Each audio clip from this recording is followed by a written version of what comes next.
Today we're learning that Jesus has a plan for us. And the story, we're going to read another Max Lucado book, and it's called Best of All. Higher on the right, demanded the mayor. There was no patience in his voice. Chip, the Wemmick, lifting the banner, stretched as high as he could go, and he pounded the nail into the pole. Better? He barely asked the question when his ladder began to sway, first to one side and then to the next. Crash! Chip grabbed the nail he had just hammered and held on. Perfect, declared the mayor. Just perfect. As the Wemmicks ran to the rescue of the dangling worker, the mayor's wife read aloud all the words that stretched over the street. Wemmicksville welcomes Miss Bess Stovall. Oh, she clasped her hands together as she spoke. What a wonderful day. Whoever would have thought that such a famous person would visit our village? You know what they say, don't you? Everyone leaned forward. When it comes to Wemmicks, she's the best of all. Punchinello and Lucia were near enough to overhear her words. Like the rest of the townspeople, they were wooden Wemmicks made by Eli, the Wemmick maker. Unlike the rest of the village, they were puzzled. Tell me again, Punchinello asked the mayor's wife. Why is she so famous? Because everyone knows her. But why does everyone know her? Because she's famous. But why is she coming to Wemmicksville? Punch asked. The mayor's wife rolled her eyes in disgust. Haven't you heard? She's here to choose members for the Wonderful Wemmicks Club. Punchinello nodded like he understood, but he didn't really understand. He looked at Lucia, and she looked at him, and they both shrugged their shoulders. He was just about to ask another question when the watch Wemmick on top of the hill shouted, She's here! She's here! Doors flew open, stores emptied, villagers rushed from all directions to the end of the main street. Fathers lifted children on their shoulders, and short Wemmicks elbowed their ways to the front of the crowd. There was such shouting and pointing and tiptoeing and standing until a uniformed wooden soldier, looking very official and formal, appeared at the turn in the road. And with a scroll in his hand and a bugle hanging from his neck, he marched over the Wemmick River bridge and stopped in front of the crowd. Staring straight ahead at no one, he stood stiffly until all had hushed. Opening the scroll, he read in a loud voice. Cut from the grandest forest, carved from the strongest tree, full of sap only the purest, she's of the highest pedigree. So welcome, ye Wemmicks, to your village so small, the noblest grain from the finest lumber, she is Bess Stovall. With sappy movements, he tucked the scroll under his arm, pulled the bugle to his lips. Ba-da-da-da! What the Wemmicks saw next caused the village wide gasp. A squad of soldiers marched around the corner, shouldering a tall box with curtains, and from behind him, Punchinello heard the crowd whisper, It's her! The box sat on two poles, and the poles rested on the shoulders of 4 soldiers. 2 guards walked in front, and 2 walked in the back. Boots on the wooden bridge made the only sound, click, click, click. They kept in perfect step until one of the soldiers stumbled just slightly, and the box leaned out over the water. The villagers gasped a second time. Let the box lean much farther, and the guest of honor would fall into the fast-flowing river. But the soldiers straightened themselves, crossing the bridge, and came to the stop in front of the mayor and his wife. Then they lowered the box.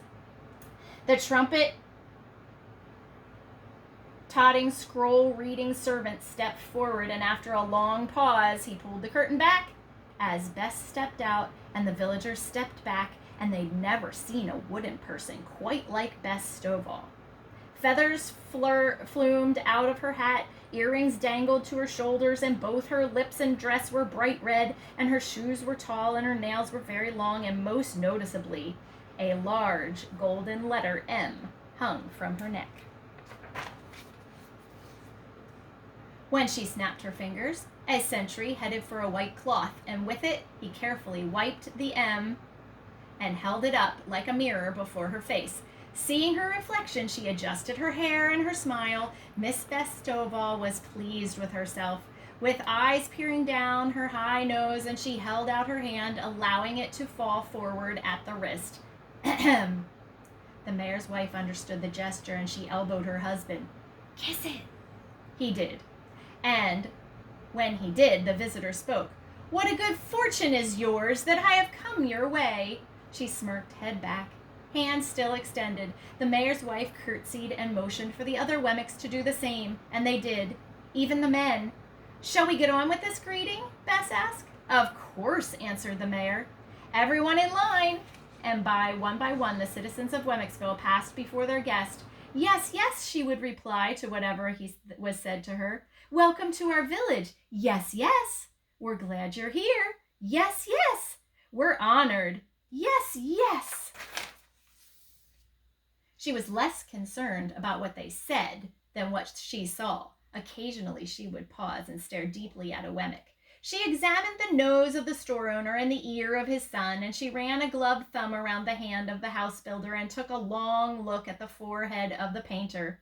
No one knew what she was looking for, and no one asked, although the wife of the mayor acted as if she knew, nodding when the famous guest nodded and sighing when she sighed.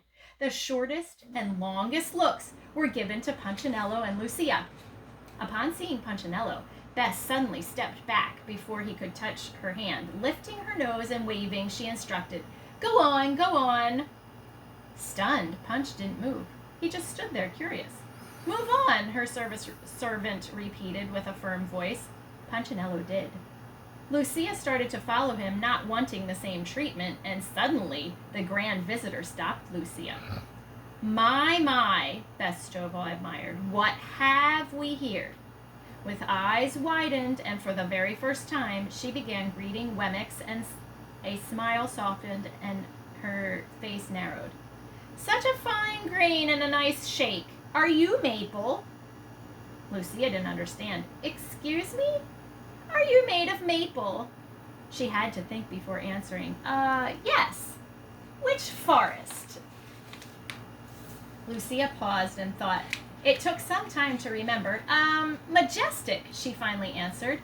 Bess placed her hand over her mouth in surprise. "Then you and I are from the same family tree." "We are?" Bess Stovall laughed. "Of course." She then leaned forward and whispered, "How nice to find someone from my roots. Stay around and we'll talk."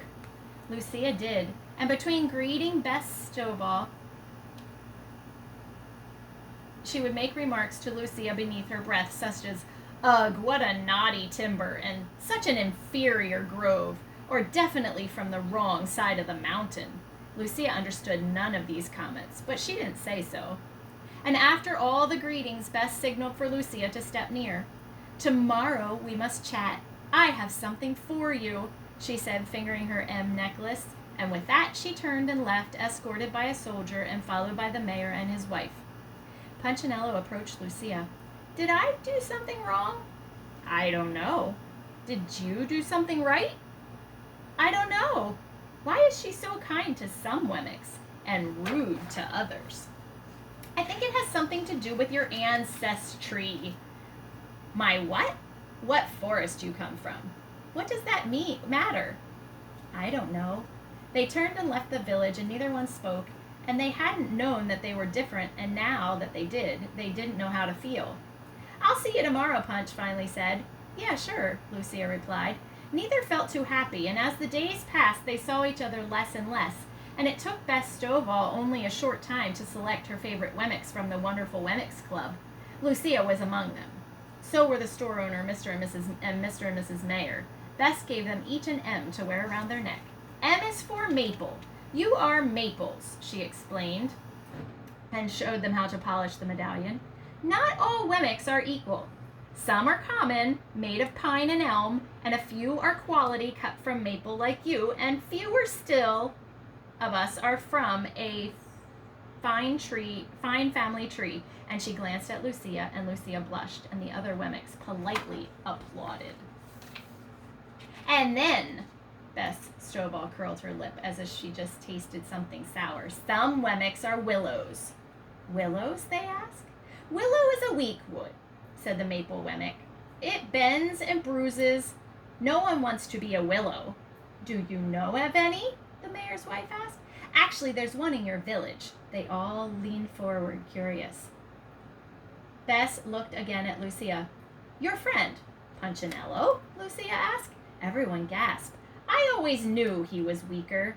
Been suspecting a bad family for years. Such a sapling, said someone else, and the rest nodded. Lucia nodded with them. From that day forward, Wemmicksville began to change, and townspeople took notice of each other's tree types. And the walnuts looked down at the pines, and the pines looked down at the elms, and the maples looked down on everyone. And everyone looked down on Punchinello.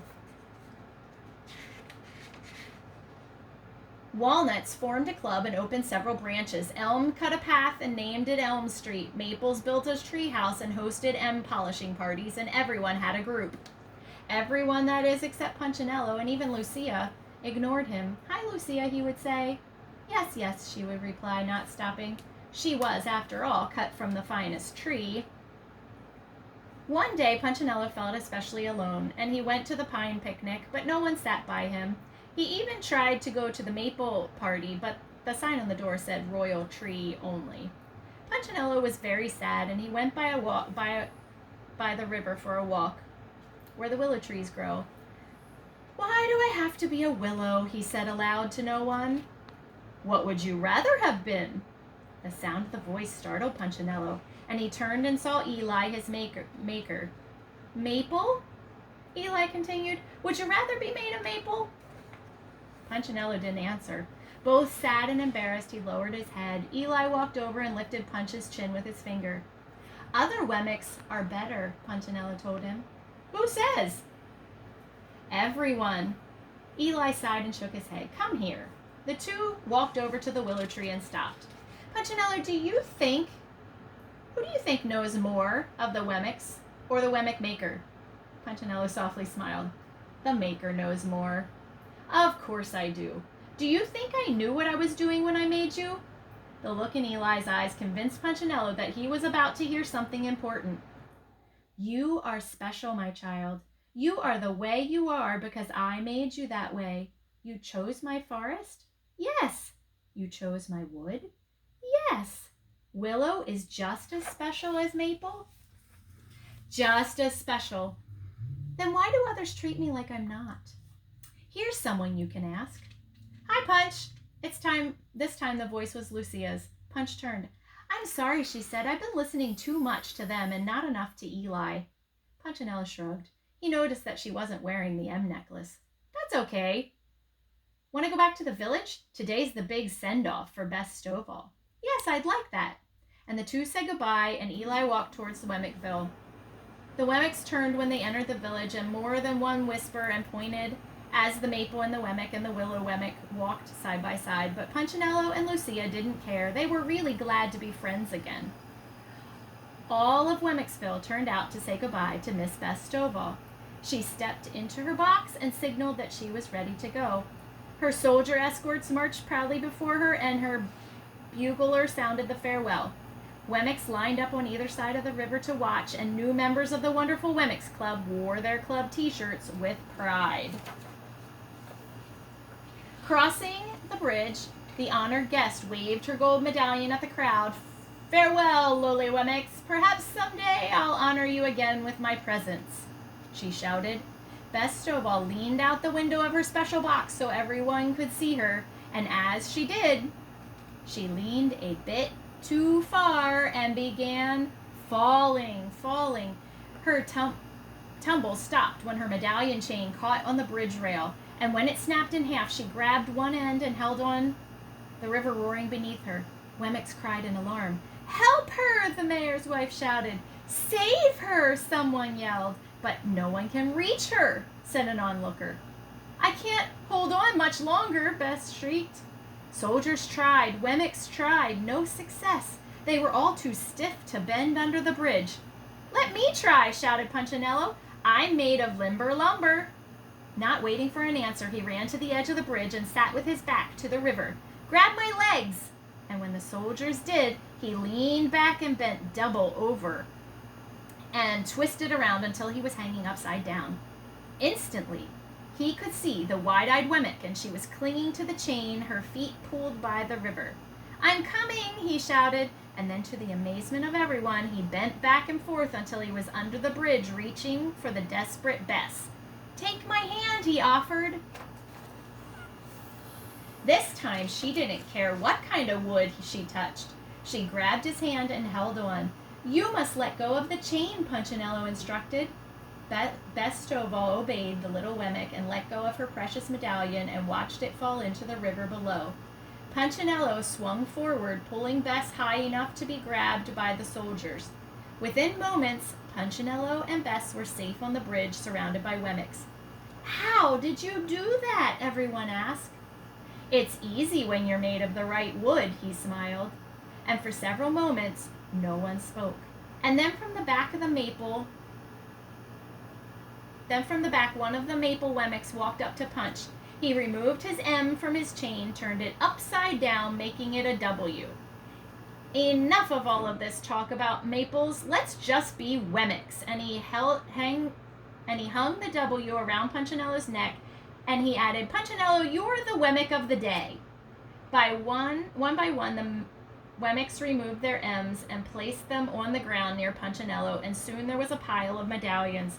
Even the mayor and his wife removed theirs, though she took one last look at hers self in the M before she laid it down.